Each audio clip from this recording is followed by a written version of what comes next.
نبی کریم صلی الله علیه وسلم د اعلی اخلاق مظاهره کوي او دویم دا ده چې دغه خلکو امانتونه کوم خلک چې د نبی کریم صلی الله علیه وسلم قتل پسې راغلي دي او په دروازه کې بهر ولاړ دي چې نعوذ بالله من ذلک چې نبی کریم صلی الله علیه وسلم به موږ قتلو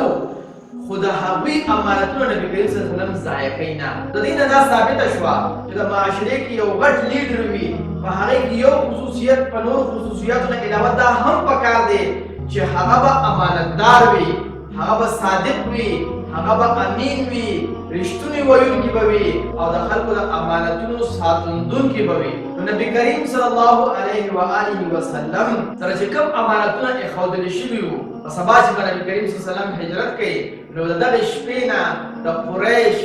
غټ غټ سرداران راغلي دي او د نبی کریم صلی الله علیه وسلم په دروازه کې بهر ولاړ دي چې هغې سره به څه کوو نعوذ بالله هغې به قتلوو. خو نبی کریم صلی الله علیه و آله وسلم علی کرم الله وجهه ته فرمایي چې دا کم امانتونه ما سره پراته دي دا به تاسو خپلو مالکانو ته حواله کړئ او پس د هغې نه بیا موږ پسې مدینې منورې ته تاسو راځئ. تاسو لږ سوچ وکړئ که موږ په داسې حالت کې شو چې یو سړی قتل خو لا پرېږده چې موږ ته یو دوه کنځلو کې او موږ سره یو 100 روپۍ یو 1000 روپۍ یو 200 روپۍ یا 2-3 روپۍ موږ سره پرتې وي موږ ورته څه وایو ښه اوس بیا رانه واخلې هغه هم زموږ او ستاسو غوندې انسان وي. نو که تاسو خیال کړي وي نو موږ هر کس سره امانتونه نیږدو، هر چا سره خپلې پیسې یا خپل کالي یا خپل څیز نیږدو بلکې چې په چا باندې زموږ یقین وي خو باوجود د دې لږ غوندې موږ سره کش کړپ راغی که نه نو بیا زموږ مال هم لاړه زموږ هغه پیسې هم لاړې سره زر چې هغه هم لاړه. د دې وجه څه ده چې کله موږ سره څوک لږ زیاتې وکړي نو بیا هغه ځای کې زموږ د اخلاقو د کردار او زموږ د امانتګرۍ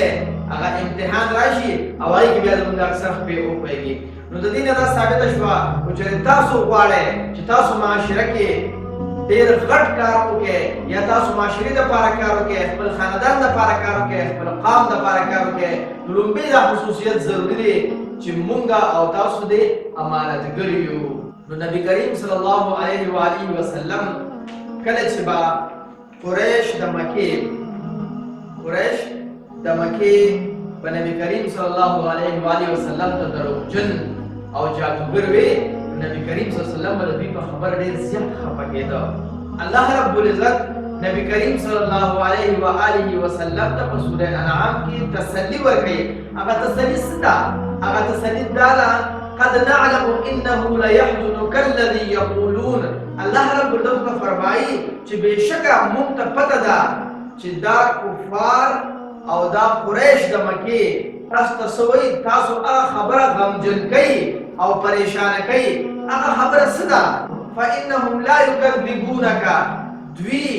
تاسو دروغجن نه ګڼي بلکې څه کوي دي ولکن الظالمین بآیات الله یجحدون، بلکې دا ظالمان د خدای پاک د آیتونو انکار کوي. مطلب دا شو چې دوی خو تاسو صادق او امین ګڼي، خپل امانتونه هم د سره ږدي، د نبوت نه مخکې صادق او امین ګڼلې او اوس هم صادق او امین ګڼي، خو دوی صرف او صرف د خدای پاک د آیتونو انکار کوي. تاسو په دې مه خفه کېږئ. مطلب دا شو چې دا دې خبرې دلیل دی چې ستاسو په قتل پسې هم دا کفار راوتي دي خو د دې باوجود هم خپل امانتونه تاسو سره ایښي دي. د دوی کلک اعتماد دی په تاسو باندې چې دا کس امین دی، دا کس صادق دی، دا کس امانتګر دی، دا کس رښتونی دی. نو دوی تاسو صادق، تاسو رښتونی او تاسو امانتګر ګڼي خو د خدای پاک د آیتونو انکار کوي، نو لہذا تاسو مه خفه کېږئ. دې نه یو بله خبره موږ ته ثابتېږي الله رب العزت زموږ او ستاسو خالق دی او نبی کریم صلی الله علیه و آله وسلم په غوڼ انسانیت کې د ټولو نه په اعلی مقام باندې دی او دغه شان نبی کریم صلی الله علیه و آله وسلم د ټولو انبیاو امام دی او خاتم النبیین دی. خو باوجود د دې خبرې د خلکو لانتان د خلکو خبرې نبی کریم صلی الله علیه وسلم غوندې شخصیت هم غمګین کوي. نو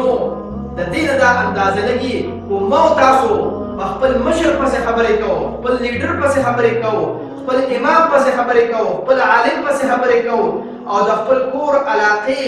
یا د خپل ملک ذمہ دار کس پسې او مشر پسې خبرې کوو، نو هغه به هم غمجن کیږي او هغه به هم خفه کیږي. نو لہذا ما تاسو له پکار چې د خپل خولې د پرتوغاښ لږ ټیټ ساتو. داسې نه چې څه دې په خولې راځي او څه دې په زړه راځي او په مشر پسې په کشر پسې وی، ځکه چې هغه به هم غمجن کیږي. هغه خو ډېر زیات کمزوری انسان دی په نسبت د نبي کریم صلی الله علیه و آله وسلم. او یو بلې خبرې هم موږ تاسو ته د دې سبق ملاویږي، هغه څه چې الله رب العزت په خپل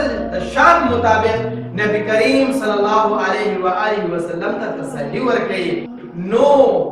مونږ او تاسو له هم پکار دي کله چې زمونږ او تاسو یو کشر، کله چې زمونږ او تاسو